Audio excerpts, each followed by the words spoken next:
Hello everyone, welcome to Rules tutorial. So today we will discuss one question from D and F block elements. So in the given question, when an oxide of manganese A is fused with KOH in the presence of oxidizing agent and dissolved in water, it gives a dark solution of compound B. तो इसे पहले हम लोग simple word में arrange कर लेते हैं. तो हमें दिया है एक कंपाउंड है ए. सो ए इज ए कंपाउंड और किसका है? Oxide of manganese. तो ए इज ऑक्साइड ऑफ मैंगानीज और व्हेन ए की रिएक्शन कराएंगे KOH से और ऑक्सीडाइजिंग एजेंट से, तो in presence of KOH and oxidising agent, तो ये हमें देगा एक B compound and B is dark solution.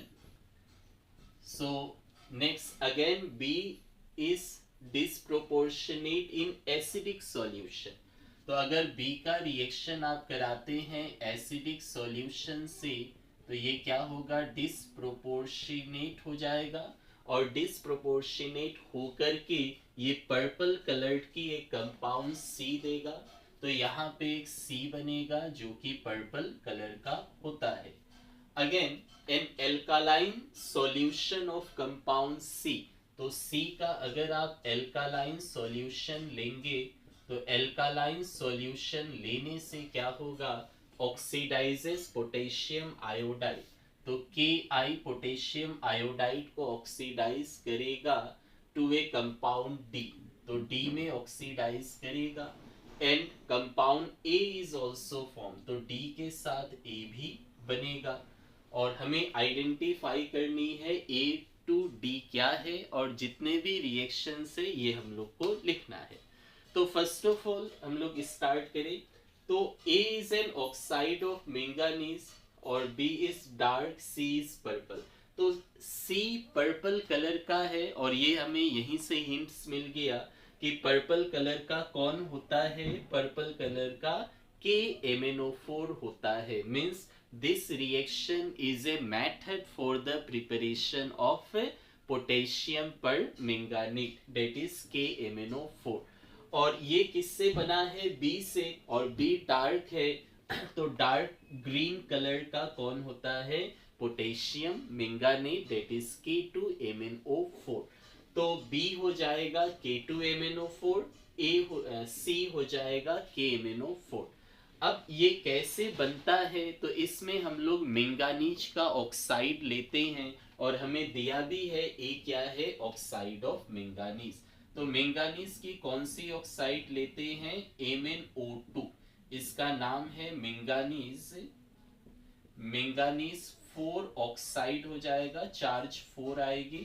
या आप इसे ये भी कह सकते हैं पायरोलुसाइड ओर भी कहा जाता है. तो इसकी रिएक्शन जब हम लोग कराते हैं KOH से पोटेशियम हाइड्रोक्साइड और ऑक्सीडाइजिंग एजेंट ले ले, जैसे KNO3 ले सकते हैं या आप एयर भी ले सकते हैं. एयर से ऑक्सीजन आती है और ऑक्सीडाइजिंग एजेंट भी हमें ऑक्सीजन ही देता है. तो ये रिएक्शन करने के बाद क्या बनाएगा? तो सबसे पहले ए बनाएगा बी जो कि डार्क है और डार्क क्या होता है? K2MnO4. तो यहां से हम लोग का K2MnO4 बनेगा, that is our compound B. और ए क्या है? MnO2 इज आवर ए. सो इसके बाद साइड प्रोडक्ट क्या बनेगा? बिकॉज हमें रिएक्शंस भी लिखनी है. तो यहां से मैंगानीज यूज हो गया, पोटेशियम यूज हो गया. तो जहां पे हाइड्रोजन ऑक्सीजन आपको दिखे, क्योंकि H तो यूज हुआ नहीं है और ऑक्सीजन अवेलेबल है, तो हाइड्रोजन ऑक्सीजन मिलके क्या बनाएगा? Water. So A is manganese dioxide भी बोल सकते हैं और B इज पोटेशियम मैंगानेट जो डार्क ग्रीन कलर का होता है. अगेन बी का एसिडिफिकेशन करें. सो बी हमें मिल चुका है K2MnO4. इसका एसिडिफिकेशन मीन्स एसिड देंगे. तो एसिड में डिसप्रोपोर्शनेट ये होगा, ऐसा दिया है. और डिसप्रोपोर्शनेट का मतलब होता है कि सेम एलिमेंट का, एक ही एलिमेंट का ऑक्सीडेशन भी होगा और उसी एलिमेंट का रिडक्शन भी होगा। तो ये डिसप्रोपोर्शनेट होकर के क्या बनाएगा, सी, जो कि पर्पल है, और पर्पल क्या होता है, KMnO4, पोटेशियम परमैंगानेट। सो KMnO4 बनेगा जो पोटेशियम परमैंगानेट है, ये फिक्स्ड है। और ये डिसप्रोपोर्शनेट हुआ तो यहाँ पे मैंगानीज है, यहाँ भी मैंगानीज, तो ये एक बार ऑक्सीडाइज्ड हुआ, अब एक बार इसे रिड्यूस्ड होना पड़ेगा। तो रिड्यूस होने के लिए मैंगानीज का ही कंपाउंड होना पड़ेगा, तभी तो सेम एलिमेंट का ऑक्सीडेशन और सेम एलिमेंट का रिडक्शन होगा। सो यहाँ से ये KMnO4 हो गया, और मैंगानीज डाइऑक्साइड मतलब जो रो मटेरियल्स होता है जहाँ से स्टार्टिंग किए थे वो ये रीजेनरेट करता है। और इसके बाद और क्या होगा, तो जहाँ पे हाइड्रोजन ऑक्सीजन दिखे वहाँ पे वाटर पॉसिबल प्रोडक्ट होता है। तो ये वाली रिएक्शन जो है डिसप्रोपोर्शनेशन है, कैसे है चेक करें। तो यहाँ अगर आप मैंगानीज की चार्ज निकालेंगे तो ये चार्ज आएगा +6, जैसे K का 1 होता है 2 टाइम, मैंगानीज का X आपने मान लिया, ऑक्सीजन का -2 होता है 4 टाइम्स, तो ये आप सॉल्व करेंगे तो +6 आएगा। इसी तरह यहाँ अगर मैंगानीज का चार्ज निकालेंगे +7 और यहाँ निकालेंगे तो +4 आएगा। सो ये +6 से चेंज हो गया +7 में, +6 में 6 इलेक्ट्रॉन आर लेस, अब 7 लेस है, मतलब एक इन्होंने लॉस किया, तो यहाँ लॉस ऑफ इलेक्ट्रॉन हुआ, दैट इज कॉल्ड ऑक्सीडेशन। और यही +6 से चेंज हुआ +4 में, तो यहाँ गेन ऑफ इलेक्ट्रॉन हुआ, तो gain of electron is called reduction. तो सेम एलिमेंट मैंगानीज ये एक बार ऑक्सीडाइज भी हुआ और एक बार रिड्यूस भी हुआ, इसीलिए इसे डिसप्रोपोर्शनेट कहा गया। अब हम लोग सी का रिएक्शन कराएंगे एल्कालाइन सॉल्यूशन ऑफ KI से, तो हमें D देगा और साथ में A। तो A क्या है हमें पता है, MnO2 होता है, तो हम लोग इसमें रिएक्शन लिखेंगे लास्ट वाला C क्या है, KMnO4 है जो अभी अभी हमें मिला, सो KMnO4 है। इसकी रिएक्शन करानी है एल्कालाइन सॉल्यूशन, तो यहाँ एल्कालाइन के लिए वाटर लेते हैं और KI लेते हैं।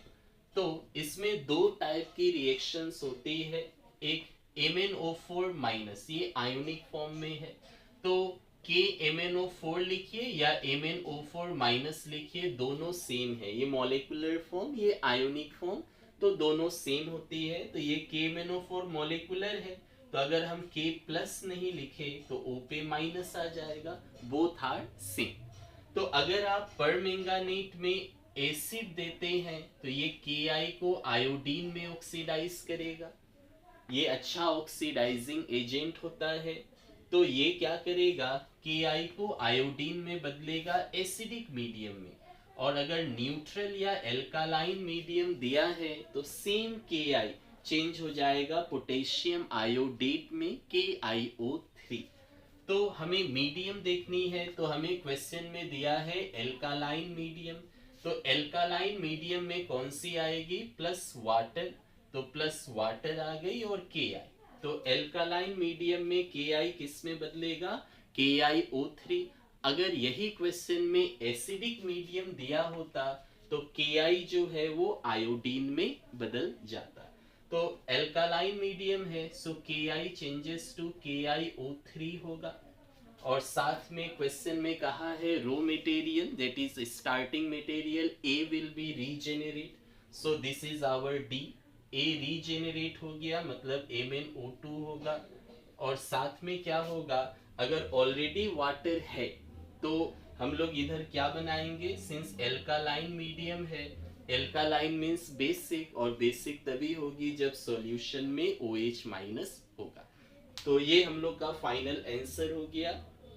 तो A इज मैंगानीज डाइऑक्साइड और पायरोलुसाइड और manganese 4 oxide, 4 is the charge. B is potassium manganate जो डार्क ग्रीन कलर्ड का है, और उसकी एसिडिफिकेशन करने से पोटेशियम परमैंगानेट मिलेगा जो पर्पल कलर का होता है। और साथ में यहाँ पे पोटेशियम के आयंस भी रहेंगे, साथ में पोटेशियम के आयंस भी रहेंगे। और अगर ये तो मैंने आयोनिक फॉर्म में लिखा, अगर इसे हम H2SO4 लिखते हैं सल्फ्यूरिक एसिड, तो इसका जो सल्फेट है ये K+ से मिलके K2SO4 हो जाएगा। तो ये K+ भी एक प्रोडक्ट यहाँ होगा। आयोनिक फॉर्म में है तो ये आयोनिक फॉर्म में, अगर ये H2SO4 होता तो ये K2SO4 हो जाता। इसके बाद में ये डिस्प्रोपोर्शनेट हो गया, और ये जो था परमैंगानेट दैट इज C, ये एल्कालाइन सॉल्यूशन में ऑक्सीडाइज्ड हो गया। और ये क्या करेगा, Ki को ऑक्सीडाइज करेगा, Ki को ऑक्सीडाइज करेगा KiO3 में जो D हो गया, और A बनेगा तो यहाँ से AMnO2 है वो बनेगा, और वाटर चेंजेस टू OH-।